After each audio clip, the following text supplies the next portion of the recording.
just came down, like, right down. Natural disasters have already made this the costliest year on record. And we're just entering hurricane season. Something bad is happening. We've experienced tornadoes and earthquakes. Massive tornado, massive destruction. Is the worst still to come? It brings people to question the ultimate end of everything. Hear more about the signs of the times on today's 700 Club.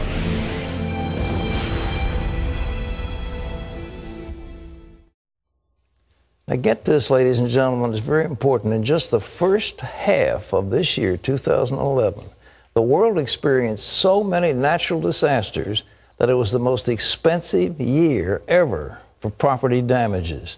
Dale Hurd has this look at the incredible string of disasters so far in 2011. The year 2011 began with a flood in Australia so vast it turned an area larger than Texas into a disaster zone. Little did we know then, there was much worse to come.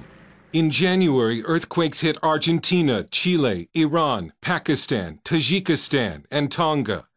In February, they hit Burma, the Pacific Islands, and the big one in Christchurch, New Zealand. Buildings were toppled, scores buried, 181 died. Survivors who crawled from collapsed office buildings were stunned. Just came down, like, right down. But the monster earthquake of 2011 was something out of a science fiction movie. The Great Japan earthquake was one of the strongest in recorded history. From 20 miles underwater, it created a tsunami 130 feet high that traveled 6 miles inland, causing cars and boats to bob like toys.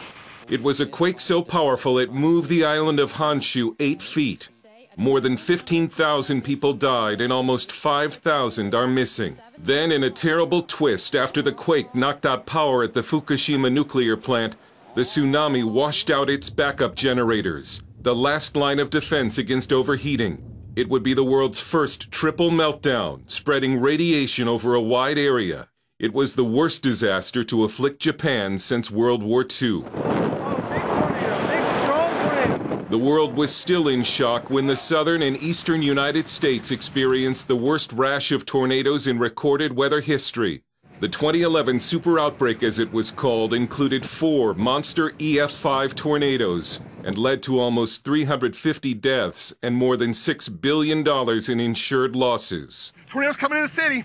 Massive tornado, massive destruction. Then, just weeks later, on a Sunday afternoon in May, a mile-wide, multiple-vortex EF5 tornado plowed through Joplin, Missouri, obliterating whole sections of the town, killing 159 people and causing an estimated $2 billion in insured losses. The insurance industry was reeling. Americans were in shock. Dr. Vincent Synan, author of 19 books and Dean Emeritus at Regent University, says the unprecedented string of calamities has forced many Americans to ask why. It's a sobering thing for even modern man to face up to natural disasters that don't make any sense at all and to hit randomly in the world and may hit you. The question you have in the back of their minds, what does this mean? And unfortunately, the world's worst disasters could still be ahead, like a Category 5 hurricane making a direct hit on a large American city. But experts also study other scenarios many of us have never heard of. Geologists have warned that heavy rains on Mount Rainier in Washington state could cause a huge, deadly 40-mile mudslide, moving at 60 miles per hour and filled with rocks and trees. Some fear the collapse of the giant volcanic mountain Cumbre Vieja in the Canary Islands could send an 80-foot-high tsunami into the east coast of the United States at 600 miles per hour. And along the Mississippi, a catastrophic quake at the giant New Madrid Fault would cause utter devastation to America's heartland. Many Americans might think they live in one of the safest periods in world history. But do they? Why have so many natural disasters struck the planet this year? It brings people to question the ultimate end of everything. Even the natural man who doesn't even know God is saying something bad is happening. It's getting worse and worse.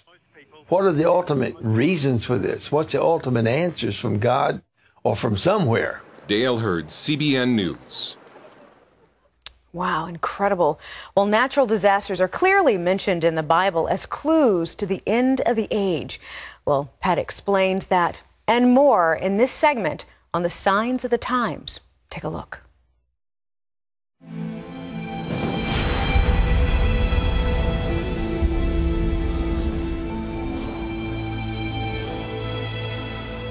We're talking about prophecy, Bible prophecy, and the question is, how will it all end?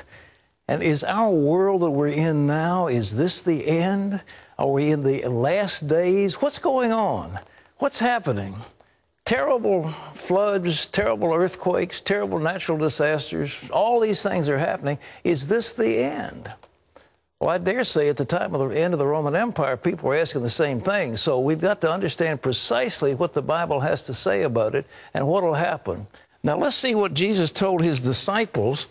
Jesus answered, "Watch out that no one deceives you, for many will come in my name, claiming I am the Messiah, and will deceive many." So, sign number one, there will be people claiming to be the Messiah. There will be false religions, false messiahs, and religious heresy.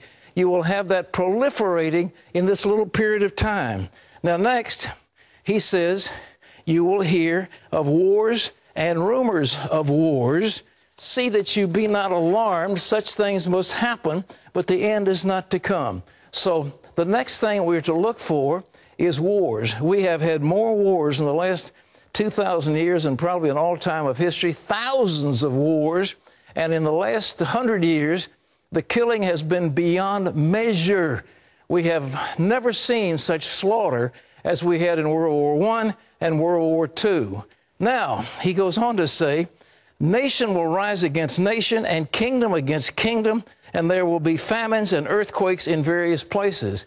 So there will be revolution, there will be upheavals, there will be economic disasters, there will be famine, there will be earthquakes. We have had extraordinary earthquake activity, we've had extraordinary tsunami activity, we've had volcanic activity, we have had an upheaval in the earth. And he says, you'll see this in many places. And we've also have hideous famines. Right now in Somalia, there are hundreds of thousands of people in the Horn of Africa that are facing starvation. There are others who are facing starvation. We've had what was going on in Darfur. We've had awful, awful things. And under the reign of Stalin, the reign of Mao Zedong, tens of millions of people starved to death. Famine in various places. But the end isn't there yet. This is so interesting because he was giving an answer to the question that's on your heart. All these are the beginning of the birth pangs. Now, what is a birth pang?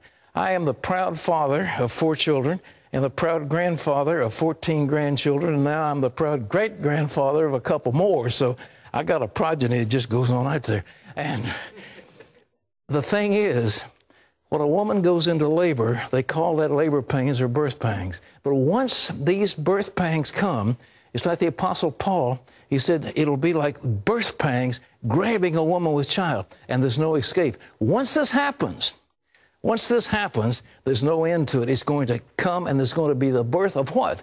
Of a new order. There's going to be a new world, a new, the birthing of something that's really wonderful. But Jesus said, these are the beginning of the birth pangs. Then listen to this. You will be handed over to be persecuted, put to death, and you will be hated by all nations because of me. And at that time, many will turn away. They'll turn away from the faith and betray each other. That happened during communism. They turned away. Under the Nazis, the children will actually turn their parents into the authorities. They bore witness against their own parents. This is what Jesus said was going to happen. It's happened under communism. It's happened in Chinese communists. It happened to the Russian communists. And young children have been taught to betray their parents and also to betray Christians. And you will be hated. And then many false prophets will appear and deceive many people. You can just beware of the fact that before Jesus comes back again, there's going to be a proliferation of false doctrine. And the people will welcome it. They will welcome false doctrine. There will be all kinds of strange things. you know, like Scientology, and of course Islam, and then these other isms that come about, all kinds of different faiths. People are going to be deceived going after this one, that one, and the other one. Jesus said it was going to happen. Don't be surprised. It's going to happen. So one of the signs. And then he says, because of the increase of wickedness, the love of most will go cold. So one of the things before he comes back again, before the end of the age, there's going to be an increase of wickedness. Fornication, adultery, drunkenness, drug addiction, nudity, gambling, blasphemy, stealing. People will see all this around them, and so they'll have a form of godliness, but they'll deny the power thereof. That's what the Bible says is going to happen. These are all signs of the birth pangs, signs of the end of the age. But he doesn't stop there, thank goodness. And here's what else he has to say. But the one who stands firm to the end will be saved. And this is key. This gospel of the kingdom will be preached in the whole world as a testimony to all nations, and then the end is going to come. So what's the sign of the coming of the Lord and the end of the age? When will it all end? It will end when the gospel of the kingdom is preached in all the world for a witness. I was reading in the prophet Daniel today, and he says, the kingdoms of this world will become the kingdom of our Lord and of his Christ. He said, you know, the saints of the Most High will bear rule. God is going to give rule to the saints of the Most High. I was interested to read a book by Vincent Simon. He wrote about this great charismatic revival that's going on in the world. And he says that right now, there's so many people becoming charismatics around the world that he figures at least half of the leaders in the nations of this world will be Spirit-filled, born-again Christians. Now, that's what's going to happen. And Jesus said the leaders will become Christians. The kingdoms of this world will become the kingdoms of our Lord and of his Christ. Is that happening today? Yes, it is. The love of many growing cold? Yes. Wickedness abounded? Yes. Wars, rumors of wars? Yes. Famines, earthquakes, all these things in diverse places. But the one side is when this gospel of the kingdom is preached in all the world for a witness, then the end is going to come. Well, our chat room is on fire. So many people have logged on to CBN.com for questions, so we're going to jump right in. Laura says, my son got an email saying that there was going to be an earthquake, a tsunami, and a volcanic eruption in the Pacific Northwest in October. Has the Lord told you anything about this, Pat? Well, not particularly, but I must say that that sits on what's called the Pacific Ring of Fire. It is a highly seismic area. Those volcanoes there, you know, were active, Mount Hood and Mount Rainier and so forth, and we had Mount St. Helens that blew up. It was a big explosion. So that area is very active, and the possibility of something taking place like that in the Pacific Northwest is very real. Now, at this point, I can't claim any kind of revelation, but there it is, and, you know, Seattle is right down there, and it's very vulnerable, so there's no reason in the world to expect something less than that, but just a question of when. Okay. Yeah, here's another one from Kim who says, I'm confused as to why you think, Pat, that we're close to the end. We've always had wars. In fact, several wars across Asia 1,000 years ago killed a higher percentage of the world's population than the World War I and II combined. The plague killed over 100 million centuries ago. Mm-hmm. We've always had natural disasters, many far worse than the Great Virginia Quake of 2011. So, why are the events more of a sign than the events of the past? Remember, the Bible says there are those who say, where's the promise of his coming? Since our forefathers fell asleep, all these things have happened. You're exactly right. This kind of stuff has gone on, and Jesus said it would. It would go on and on and on. Why do we think this may be the culmination? I think Israel is the key. For the first time in 2,000 years, the Jews have come back into the Holy Land. And I think that is the trigger to prophecy. On the other hand is CBN, just CBN, this little organization here. We've led 500 million people to faith in Christ in the last, since the fall of communism. Yeah. Now, that is a sign of the time, worldwide evangelization on a massive scale. But you're absolutely right. There have been terrible wars, terrible famines, terrible pestilences. The world has known them, and Jesus said, these things are going to happen, but the end is not yet. You're right. But there are other signs taking place that are coinciding right now. But didn't the Bible also talk about things happening faster, like time would speed up? That's like a woman with child. I mean, you know, you start timing. I've timed them. You know, okay, it's 20 minutes, 10 minutes, 5 minutes. Get your bag and let's get in the car. We're on the way. Right. So they come more and more frequently. Okay. Okay. Bob says, is the one world government spoken of in Scripture? What significance does the one world government have in end times prophecy? Well, I'll tell you what my feel about a one world government. If there is a one world government, and many of the satanic cults have talked about this, one world is a whole lot easier to control by Satan than 200 nations. You know, if we have 50 states, it's more difficult to control than if there's one. So the idea of bringing all the world together with one ruler has been the dream of the occult for years. Now, what about that in Scripture? The Bible talks about an antichrist, talks about a world system, talks about a time you won't be able to buy or sell except with the, quote, mark of the beast. So the answer is the Bible does talk about it. Read Revelation. All right. All right, next one comes from Nick, who writes in, and he says he wants to know, how should we prepare for the end times? Nick, the big thing is to get your heart right with God. I think it's more important. You know, he talked about the wise virgins and the foolish virgins. The wise virgins had their lamps ready, but they also had a spare supply of oil.